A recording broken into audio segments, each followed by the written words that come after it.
Amar Bauri, Randhir Singh, doctor Louis Marandi, Neera Yadav और नीलकंठ मुंडा, ये 5 नाम जो कि पूर्व मुख्यमंत्री रघुवर दास की सरकार में मंत्री थे, अब इनकी मुश्किलें बढ़ने वाली है। थोड़ी देर पहले जो सूचना जनसंपर्क विभाग के तरफ से एक खबर आई है, जिसके तहत मुख्यमंत्री हेमंत सोरेन ने यह निर्देश दिया है कि आय से अधिक संपत्ति मामले में पी दर्ज कर लिया जाए और जांच का दायरा जो है बढ़ाया जाए। हमारे साथ मनोज पांडे जी हैं, झारखंड मुक्ति मोर्चा के नेता। इसको कैसे देखा जाए? आप लोग लगातार यह आरोप लगाते रहे हैं कि केंद्रीय एजेंसियों का दुरुपयोग होता रहा है।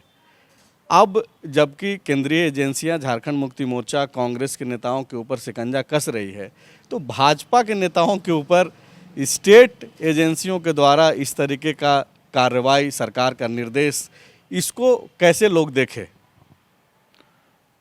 देखिए, सर्वप्रथम तो जो एजेंसी काम कर रही है उस पर सवाल अब भारतीय जनता पार्टी के नेताओं को नहीं उठाना चाहिए, उंगली नहीं उठानी चाहिए, क्योंकि केंद्रीय एजेंसियां जो कर रही हैं अभी तक बहुत तरह से फंसाने का प्रयास किया गया, लेकिन अदालत से हमें रिलीफ मिलता रहा। और वो बोलते थे कि नहीं, एजेंसियां काम करें, करने देना चाहिए, जब दोषी नहीं हैं तो क्यों घबरा रहे हैं, उनको सामना करना चाहिए। तो अब तो उन्हीं की सीख उन्हीं पर लागू होती है कि अगर जो दोषी नहीं है तो क्यों बेचैन है। और जहाँ तक आय से अधिक संपत्ति का मामला है, तो अगर आपने अनुचित तरीके से धनोपार्जन किया है और आपने जो आय बताया है अपने चुनावी हलफनामे में, उससे ज़्यादा अगर आय निकलता है, संपत्ति निकलती है, तो निश्चित तौर पर कार्रवाई होगी। उसमें झारखंड मुक्ति मोर्चा या सरकार क्या करेगी? आपका जो संपत्ति होगा आपका होगा, आपने जो हलफनामा दिया है वो भी आपका है, तो जो डॉक्यूमेंट है उसमें थोड़ा ही कोई छेड़छाड़ कर पाएगा। इसलिए मुझे लगता है कि इनको अब सामना करना चाहिए जांच का। दोषी होंगे तो आएगा मामला। और चूंकि ये सरकार में थे तो कई एक आरोप इनके काबीना मंत्री ही लगाया करते थे। ये मामला अभी का नहीं है, ये मामला पिछली सरकार के समय का है। पी दर्ज करने की अनुमति अभी मिली है। अगर हम अनुमति न दें तो भी ये कहते हैं कि आपकी एजेंसी है, आप कुछ नहीं कर रहे हैं।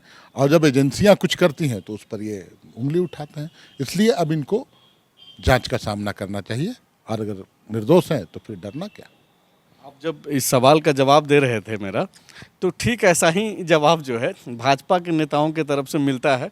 जब हम लोग केंद्रीय एजेंसियों के ऊपर आप लोगों के द्वारा जो आरोप लगाते हैं आप लोग, तो उसका जवाब ठीक ऐसे ही भाजपा के लोग देते हैं। तो क्या मतलब है, सेंट्रल वर्सेस स्टेट की लड़ाई जो है अब झारखंड में देखने को मिलेगा खुले तौर पे एजेंसियों के माध्यम से? देखिए, जो भाजपा के नेता बोला करते थे उनको तो एक जवाब मिला, हमारे द्वारा नहीं, अदालत ने जो फैसला सुनाया उससे उनको जवाब मिला कि वो अनर्गल आरोप लगा रहे हैं। जो एक पीआईएल का जो एक गिरोह बनाकर, पूरी तरह से संगठित गिरोह बनाकर इन लोगों ने कंप्लेन किया और उन लोगों की मिलीभगत से पीआईएल दर्ज करवाया, और सुप्रीम कोर्ट ने उसे निरस्त कर दिया कि ये पीआईएल सुनवाई योग्य नहीं है, मेंटेनेबल नहीं है।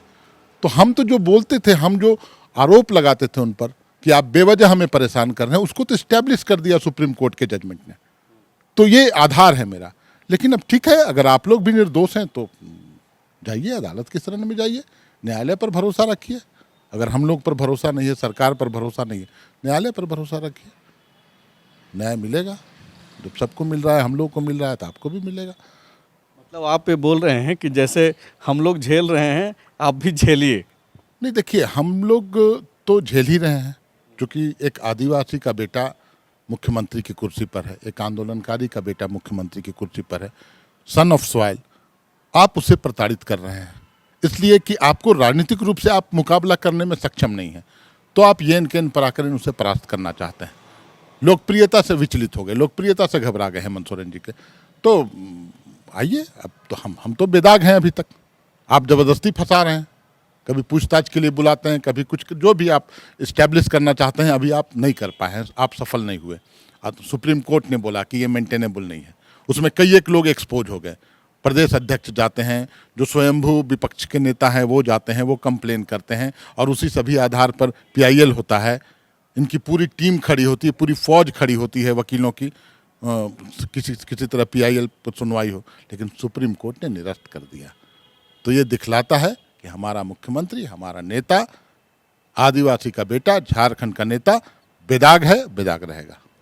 आप लोग जो हमेशा ये बात करते रहते हैं कि चूंकि आदिवासी हैं मुख्यमंत्री इसलिए उनको सताया जा रहा है, तो ये जो 5 नाम है जो आज मुख्यमंत्री ने निर्देश दिया है पीई दर्ज करने को लेकर के, उसमें डॉक्टर लुईस मरांडी हों या फिर नीलकंठ सिंह मुंडा, ये भी आदिवासी हैं। अमर बावरी अनुसूचित जाति से आते हैं, पिछड़े वर्ग से नीरा यादव हैं, रणधीर सिंह हैं एक भूमिहार जाति से आते हैं। तो क्या मतलब ये तो फिर जातिवाद या फिर एक समुदाय का नाम लेकर के आप खुद बच रहे हैं, अगर बचना चाहते हैं अगर, तो फिर उधर भी तो वही लोग सवाल करेंगे कि भाई हमको सताया जा रहा है। बाबूलाल जी का एक बयान को मैं रिपीट कर दूं क्या? 3 दिन पहले आया था कि आदिवासी हैं तो क्या हुआ, लूट की छूट मिल जाएगी उन्हें, यही काफ़ी है। हमें तो सुप्रीम कोर्ट ने रिलीफ दिया, आप भी जाइए। आप पर तो कई एक आरोप है। जब दुमका की विधायिका वहाँ मंत्री थी, पेट्रोल पंप चलाना, खनन में जुड़े हुए कई एक ऐसे डॉक्यूमेंट है, कई एक ऐसे साक्ष्य हैं। जब जांच होगी वो सब भी सामने आएगा। तो जो कागजात हैं, जो डॉक्यूमेंट हैं, उससे आप डिनाई नहीं कर सकते। और ऐसा नहीं है कि कोई डॉक्यूमेंट अलग से जेएमएम घुसा देगा या सरकार घुसा देगी। तो जो है उसी पर जांच होगा।